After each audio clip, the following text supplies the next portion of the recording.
What is the true meaning of life?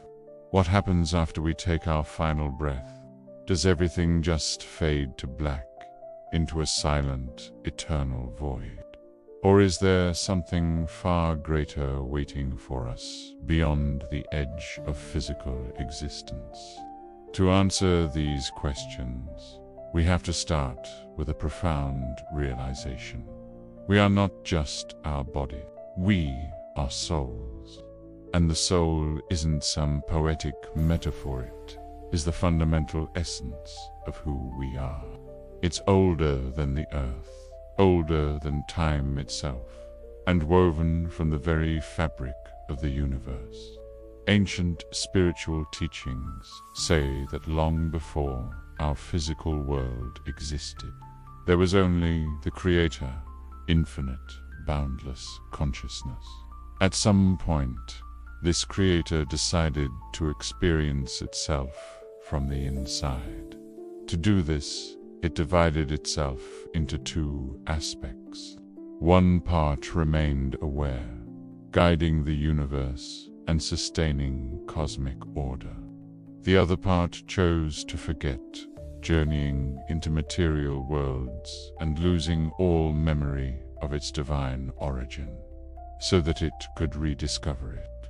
This second aspect is what we call individual souls. The soul's journey isn't random.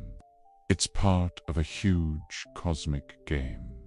The game of remembering who we truly are. When a soul enters the material world, it deliberately forgets its divine nature.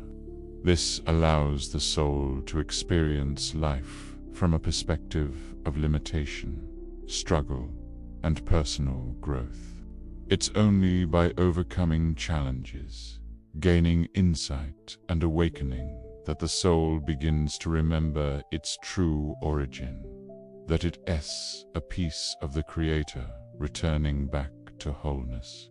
This is what many spiritual traditions call awakening or self-realization. When a soul awakens, its whole life begins to change. Clarity replaces confusion. Purpose replaces emptiness. The soul reconnects with its higher self, its eternal, untouched essence. An awakened soul becomes the creator of its own reality, intentionally shaping its destiny instead of just repeating old patterns. But what happens before a soul is even born into a human body?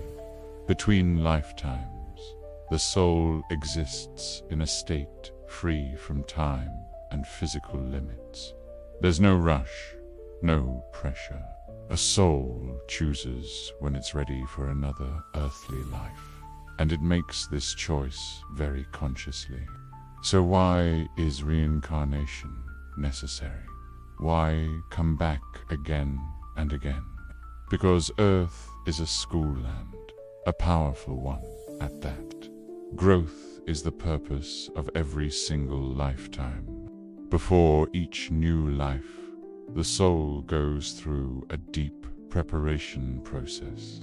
First, it reviews its previous lives, analyzing past mistakes, unresolved emotions, and unfinished lessons. Then, just like a student picking courses, the soul chooses the new lessons and challenges it will face on Earth. This could be overcoming things like jealousy, fear, or addiction, or developing qualities like compassion, courage, and unconditional love. The soul also helps determine the level of difficulty. Think of karma as a set of tokens. The more positive energy and growth a soul has accumulated, the more choices it has for its next life. But even a highly evolved soul might choose a difficult life, not as punishment, but for rapid spiritual progress. And no soul reincarnates alone. We each have a group of soul allies, about 10 to 15 other souls we travel with through many lifetimes. They might show up as our parents, children, friends, lovers, teachers, or even our enemies. Sometimes two souls agree to be partners. Sometimes they agree to be rivals. The roles change from life to life, but the purpose is always the same: mutual evolution. But after that, the soul chooses its life scenario, the country, the time period, the family, social conditions, and even the major events it will face. Some choose poverty to learn strength. Some choose wealth to learn responsibility. Everything is chosen consciously. Nothing is an accident. The final step is choosing the physical body. The soul reviews several potential avatars, looking at the strengths and weaknesses of each one. This includes temperament, innate gifts, and even predispositions toward certain challenges. The soul even gets a small preview of key moments from its future life, just enough to sense the overall direction. This is why we sometimes experience déjà vu. It's a subtle reminder from our soul, whispering, "You are on the right path." When the moment arrives, the soul begins merging with the developing body. And then the most important part happens. The soul forgets everything. This isn't a mistake. It's part of the design. If we remembered all our past lives and our cosmic identity, we wouldn't be able to fully experience the lessons of Earth. Forgetting allows for authentic growth. But our higher self never forgets. It watches, it guides, and it whispers to us through intuition, synchronicities, and dreams. Thank you for watching. If this resonated with you, please like, share, and subscribe for more journeys into the nature of our existence. Ever wondered what happens before you're born? Not just biologically, but on a soul level. What if I told you that your life, with all its joys, challenges, and relationships, was a script you helped write? It sounds wild, but ancient wisdom and modern spiritual research point to a fascinating reality: the pre-birth realm. This isn't a place in our physical universe. It's a dimension of pure consciousness, beyond time, where your soul is fully awake. Between lives, your soul remembers everything, every past life, every lesson learned, every relationship formed. It sees its entire journey not as a human personality, but as an ancient, multidimensional being of light. Before returning to Earth, the soul doesn't just wander aimlessly. It undertakes a sacred review, guided by wise, loving beings, often called the Council of Elders or Teachers. The soul looks back at its most recent life. This isn't a judgment. It's a compassionate review to see what worked, what didn't, and what lessons still need to be mastered. Did you learn compassion? Did you express your gifts? Did you heal old wounds? From this clarity, the soul decides its next mission. This is where it gets personal. Your soul chooses specific lessons for its next incarnation. Maybe it's courage, self-worth, forgiveness, or learning to love without attachment. But lessons can't be learned in a vacuum. They need a stage. So, the soul chooses the perfect setting: the body, the gender, the family, the country, even the challenges like poverty or illness. From the soul's perspective, these aren't punishments. They are the custom-designed curriculum for its own evolution. The most difficult circumstances are often chosen by the bravest souls for the greatest growth. And you never, ever come here alone. Before incarnating, you meet with your soul group. These are the souls you travel with across lifetimes, playing different roles for each other.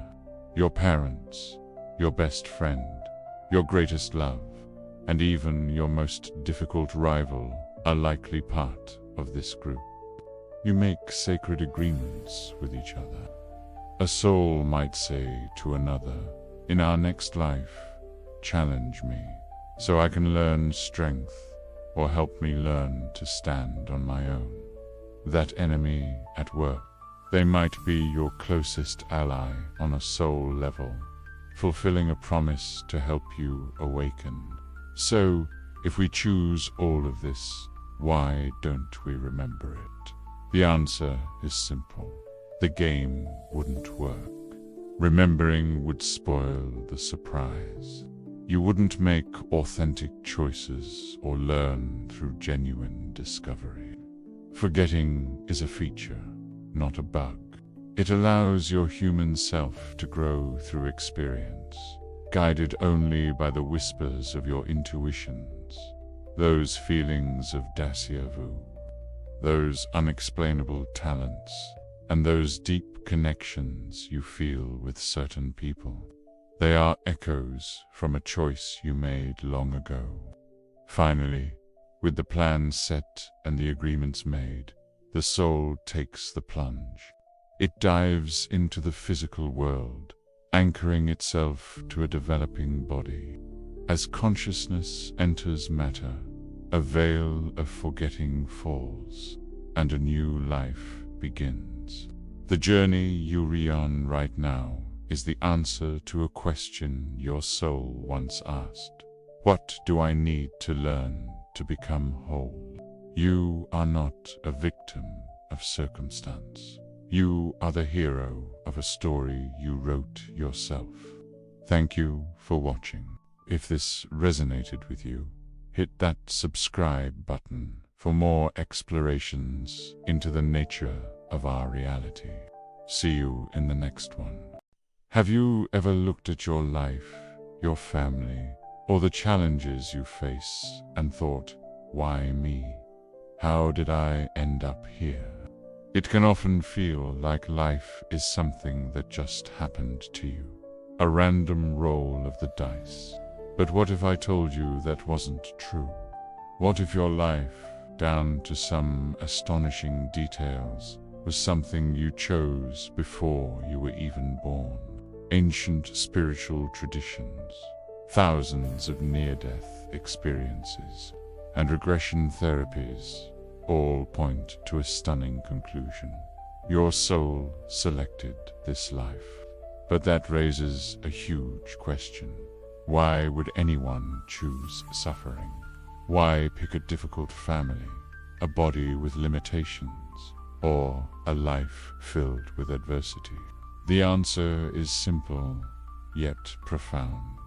Your soul isn't interested in comfort. It's interested in growth. From the soul's perspective, outside the limits of physical reality, hardship is a catalyst. Trauma becomes an opportunity. Pain is a teacher. The soul knows that real evolution happens when we face our fears, when our illusions crumble, and when we learn to find love in the most difficult places. These challenges aren't punishments. They're part of a custom-designed curriculum for your consciousness to expand. One of the most important choices is your family and relationships. Souls rarely travel alone. They incarnate in groups, sometimes called soul pods, who agree to play certain roles for each other across many lifetimes. That person you feel you've known forever. They're likely from your soul group. that challenging relationship that pushes all your buttons. That might be a soul contract you made, an agreement to help each other finally overcome patterns you've been stuck in for ages. These connections create the synchronicities and fated encounters that make life so mysterious and meaningful. And what about your body? It's not random either. It's a precisely chosen vessel, designed for the lessons you came here to learn. A soul might choose a specific gender to explore certain emotions, a neurodivergent mind to access unique ways of thinking, or a body with physical challenges to cultivate inner strength and compassion. Your body is the interface your soul uses to navigate this world, and every aspect of it is part of your spiritual blueprint. Even the time and place you were born were chosen. Your soul picked a specific historical moment and culture where the collective energy would best support its mission. Whether it was an era of conflict to learn courage, or a time of peace to develop creativity, the backdrop of your life provides the perfect stage for your soul's journey. Before you were born, you even saw a life preview. Not every detail was fixed, but you reviewed the major events, emotional turning points, and key challenges. This is why you sometimes experience dazia. Vua, part of you remembers what your conscious mind hasn't lived yet. So why don't we remember any of this?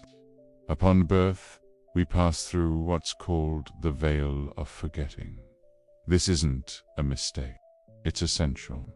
Without it, we couldn't fully immerse ourselves in the experience. The lessons wouldn't feel real. The point isn't to remember the plan, but to rediscover it. Your intuition, those gut feelings, and strange synchronicities are little clues from your soul, leaking through the veil, guiding you back to your path. So, why choose a hard life instead of an easy one? Because growth accelerates under pressure.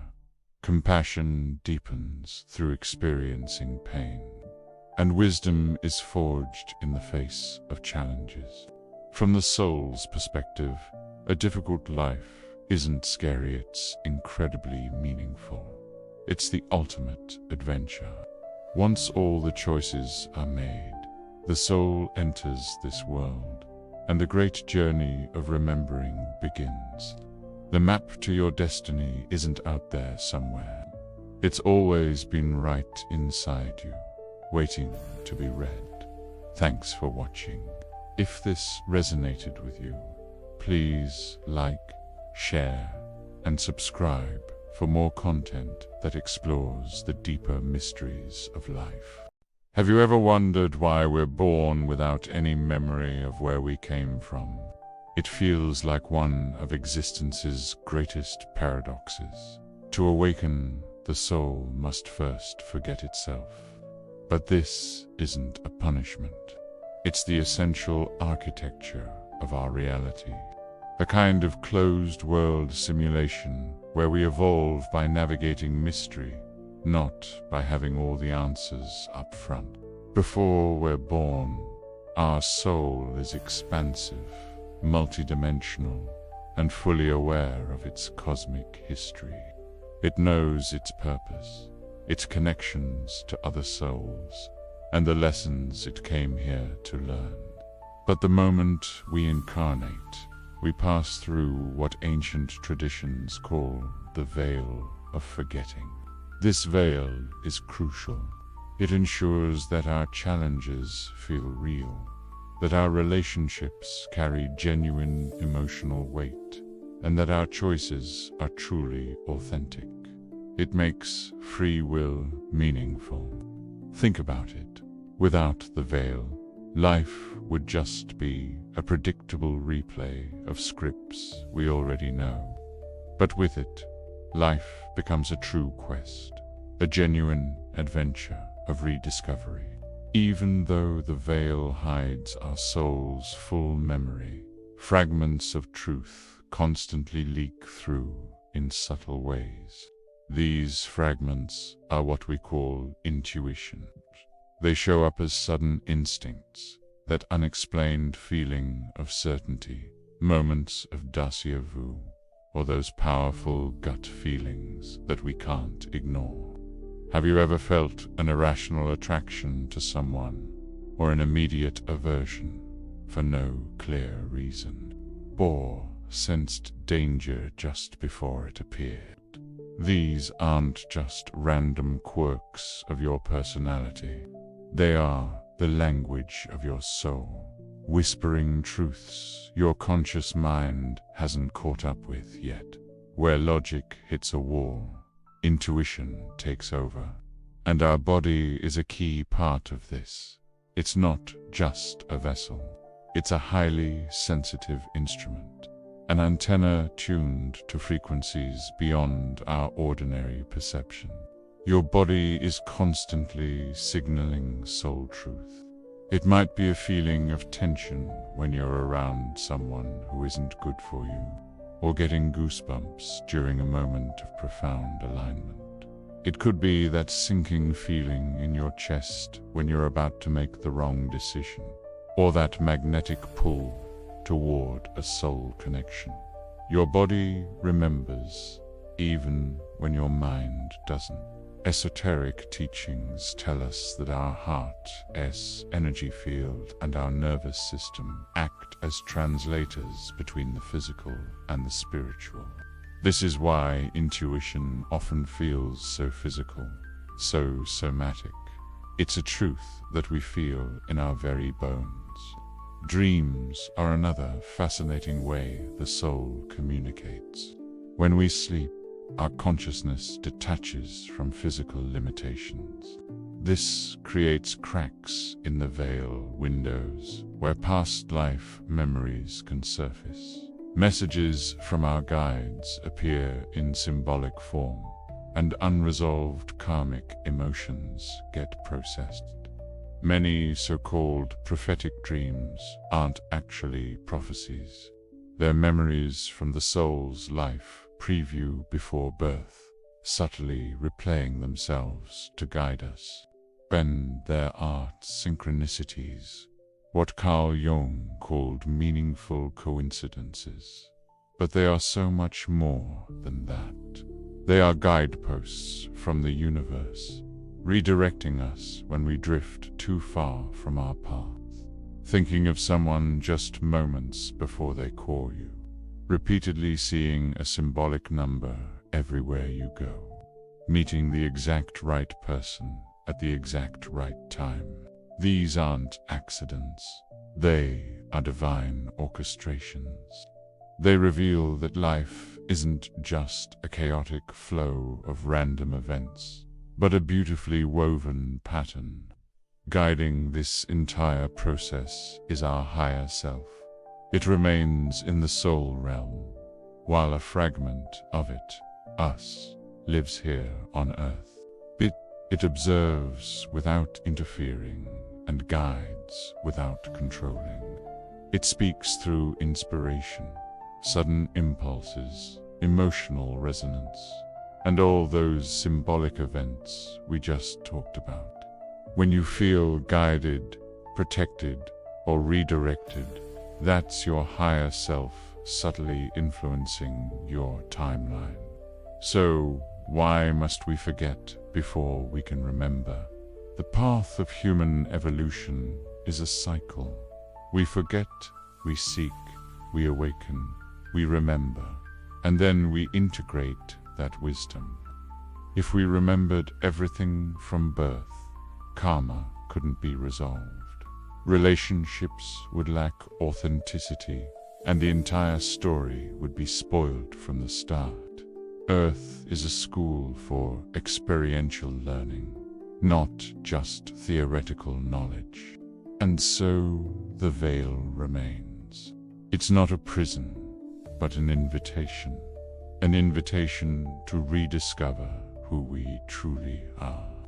The greatest achievement of a soul isn't just remembering where it came from, but realizing it all over again through its own conscious journey.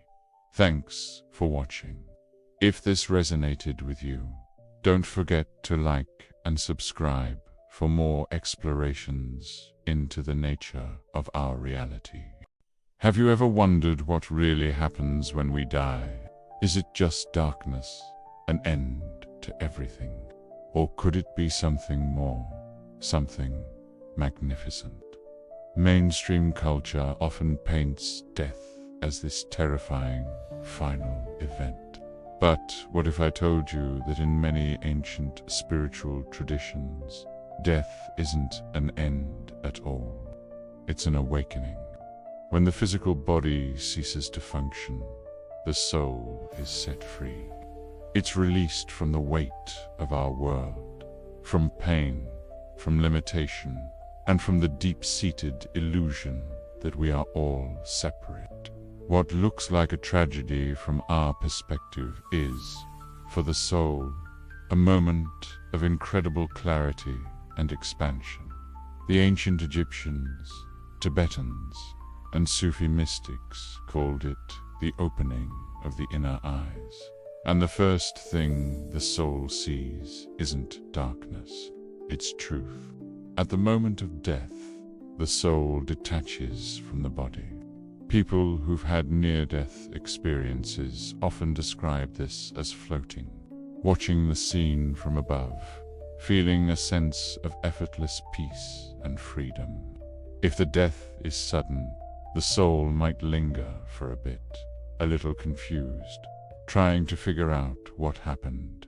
This isn't because it's a spooky ghost, but because of unfinished business or attachments.